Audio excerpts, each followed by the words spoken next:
Hello students, आज हम chapter 11 की एक्सरसाइज 11.2 है उसका इंट्रोडक्शन पार्ट करेंगे, जिसमें हम यूज़ ऑफ वेरिएबल हम ज्योमेट्री में और अरिथमेटिक में कैसे करते हैं सीखेंगे। तो पहले करते हैं ज्योमेट्री से स्टार्ट कि ये है पेरीमीटर ऑफ स्क्वायर्स। चलो हम एक फिगर अगर हम बनाते हैं स्क्वायर की, ये देखिए मैंने एक फिगर बनाई स्क्वायर। और स्क्वायर की आपको पता है चारों साइड्स इक्वल होती हैं। अगर हमने इसकी साइड कोई वेरिएबल एल लिया तो ये भी एल होगा, इसको भी एल कहेंगे और ये भी एल होगा, क्योंकि चारों साइड्स इक्वल होती हैं। और अगर हम पेरीमीटर ऑफ स्क्वायर निकालेंगे तो कैसे निकालेंगे, इन चारों साइड्स को ऐड कर देंगे। तो ये हो जाएगा आपका L plus L plus L plus L, या आप लिखोगे 4L, where L is the variable. L एक वेरिएबल है मतलब इसकी वैल्यू वेरी करेगी। अगर हम इसको पेरीमीटर को पी से डिनोट करते हैं तो आपको एल की वैल्यू, अगर सपोज करो आपकी 10 सेंटीमीटर है, L is equal to 10 centimetre, तो पेरीमीटर कितना हो जाएगा? पेरीमीटर हो जाएगा आपका 4 multiplied by 10, that is 40 centimetre. तो इस तरह हम वेरिएबल की वैल्यू पुट करते जाएंगे। जैसे जैसे वैल्यू चेंज होगी वेरिएबल की, आपका पेरीमीटर की वैल्यू भी चेंज हो जाएगी।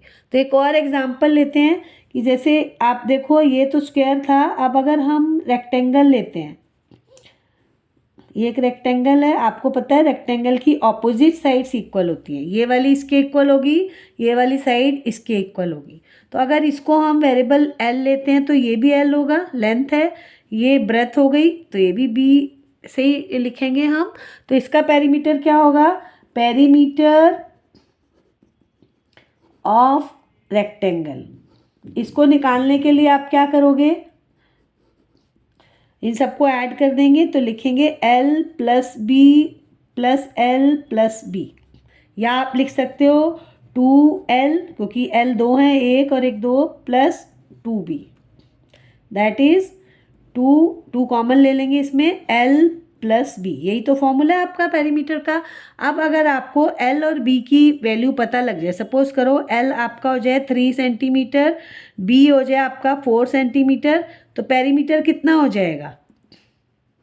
पेरीमीटर हो जाएगा आपका 2L plus B, 3 plus 4, that is 2 multiplied by 7, 14 centimetre. तो इस तरह आपने देखा कि वेरिएबल, अगर आपको इसकी वैल्यू पता हो तो आप कैसे ज्योमेट्री में वेरिएबल का यूज़ करके एक फॉर्मूला बनाया आपने, और जैसे जैसे वेरिएबल की वैल्यू चेंज होगी पेरीमीटर आपका डिफरेंट वैल्यू आती रहेगी। तो इस तरह हम ज्योमेट्री में वेरिएबल का यूज़ करते हैं।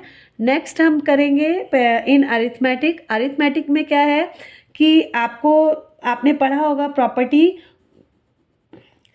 Commutative property. कॉम्यूटेटिव प्रॉपर्टी आपकी ये कहती है कि अगर कोई दो नंबर्स हैं, से 3 और सपोज करो 7, इन दोनों को हम ऐड करते हैं, तो अगर हम इनका ऑर्डर चेंज कर दें, 7 प्लस 3 कर दें, तब भी सेम वैल्यू आएगी, ये भी 10 आएगा, ये भी 10 आएगा। ये आपको बोलते हैं commutative property of addition. Addition में आप कोई सा भी दो नंबर ले लो, अगर उनका आप ऑर्डर चेंज करते हो तो सम ऐड करने के बाद जो वैल्यू आएगी वो सेम रहेगी। तो इसलिए इसको हम वेरिएबल ले सकते हैं एक। अगर हम इसको ए लेते हैं और दूसरे वाले को बी लेते हैं, नंबर 7 को, तो हम इसको लिख सकते हैं बी प्लस ए। तो ये एक वेरिएबल के फॉर्म में आपके पास एक फॉर्मूला आ गया। इसकी वैल्यू आप देखोगे कि जैसे दोनों ए और बी हैं, दोनों वेरिएबल हैं, इनकी वैल्यू वेरी करेगी। अगर सपोज करो इसकी वैल्यू हम 8 लेते हैं और इसकी हम ले लेते हैं 7 ले लेते हैं, तो ये कितना होगा? 15।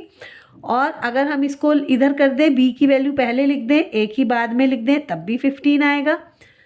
तो इस तरह वैल्यू की आपने वेरिएबल के फॉर्म में भी देखा कि ये किस हर नंबर के साथ, कोई भी नंबर, इसकी कोई भी वैल्यू दे दो, उसके साथ ये सबके साथ ट्रू रहेगी ये प्रॉपर्टी इनकी कि a plus B is equal to B plus ए।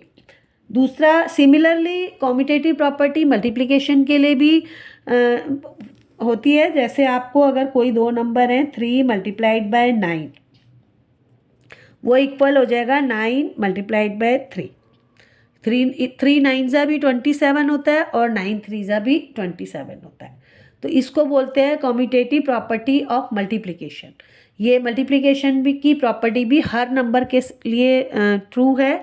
तो देखिए अगर हम इसको वेरिएबल के फॉर्म में लिखेंगे तो a into B is equal to B into ए।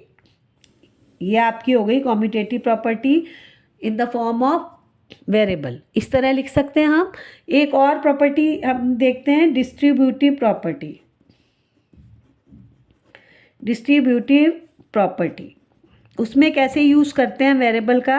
देखो डिस्ट्रीब्यूटिव प्रॉपर्टी ये कहती है अगर हम इस तरह लिखें 4 मल्टीप्लाइड बाय 3 प्लस 5, तो जब हम इसको करेंगे तो 2 हैं, या तो हम इन दोनों को पहले ऐड करें और फिर मल्टीप्लाई करें। या डिस्ट्रीब्यूटिव प्रॉपर्टी ये कहती है कि इसमें हम 4 को पहले 3 से मल्टीप्लाई करेंगे, बीच में ऐड का साइन आएगा, और फिर 4 मल्टीप्लाइड बाय 5 दैट इज़ 3 4 ज़ा 12 प्लस 20 कितना आ गया आपका 32।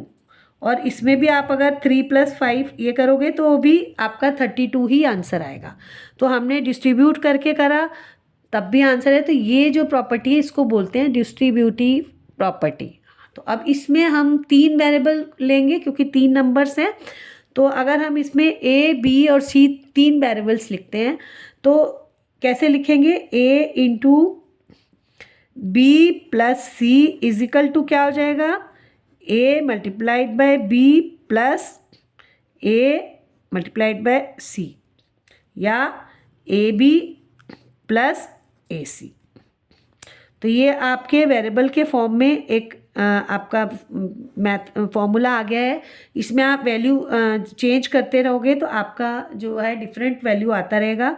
देखिए ए को अगर हम लेते हैं 3, बी को लेते हैं 7 और इसको हम ले लेते हैं 5, तो आपका क्या आएगा, ए को पहले हम 3 को मल्टीप्लाइड करेंगे 7 से प्लस 3 को 5 से, तो क्या हो जाएगा आपका आंसर 3 7 ज़ा 21 प्लस 15 दैट इज़ 6 और 3 36।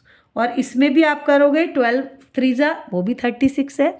तो इस तरह हमने वेरिएबल को ज्योमेट्री और अरिथमेटिक में कैसे यूज़ करके फॉर्मूला हम बनाते हैं ये हमने देखा। इसी पे बेस्ड है आपकी नेक्स्ट एक्सरसाइज। तो आज हम सिर्फ इंट्रोडक्शन ही करेंगे। नेक्स्ट क्लास में 11.2 एक्सरसाइज स्टार्ट करेंगे। तब तक के लिए गुड बाय।